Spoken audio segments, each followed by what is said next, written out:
sort of the question, but I want us to go back to that Talanta Hela bit because I think it's so important. Bona PS, like we were speaking about it, how does the person benefit? Like, how will these youngsters from Kenya SSSA schools, after they've won the regional title and the national title, how do they then get absorbed into Talanta Hela? How does it take them to the next level? Yeah.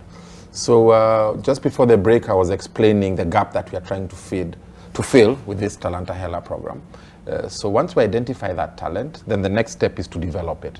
And that's where our Academy of Kenya Academy of Sports comes in. We are based in Kasarani. We have a fully fledged sports academy that's run by a state corporation called the Kenya Academy of Sports. And that is where now the talent is developed. Developing is not just the technical end of it, although I'll speak about that because that's now backed by coaches. We've gotten a lot of bilateral agreements with several countries, the latest being the French, who off-season will be sending us their coaching, their coaches, their That's for which coaches, sports? For football, okay, especially, to come and help us, just with technology, with technical skills, and so on and so forth, for the people that we have identified talents with. So there'll be that part. There is also the education bit of it.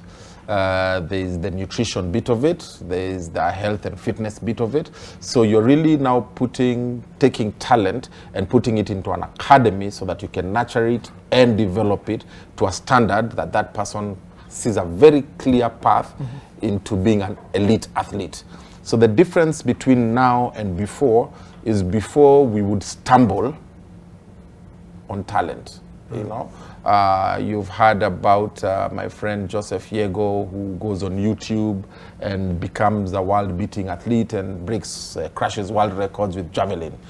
You've heard of my other friend who's doing really, really well now, and we are now really helping him as government, Ferdinand Omanyala, who was playing rugby and discovered he could run by mistake, and through his own efforts, was fortunate enough to get to where he has gotten with little government support or government backing or even private sector support or private sector backing. So we are trying to move from just becoming a star by chance to being deliberate about it. Let's be deliberate. Let's go to the grassroots. Look for talent. Let's be deliberate. Take them through a path, a well thought out path that is of global standards, of once you pick talent, what is it that you need to do with that talent until it gets to an elite level, whereby this person can compete or this team can now begin to compete globally, right? And then once you get to that point, then the monetization now begins to come in so that we can monetize it and people can begin to earn from their talents.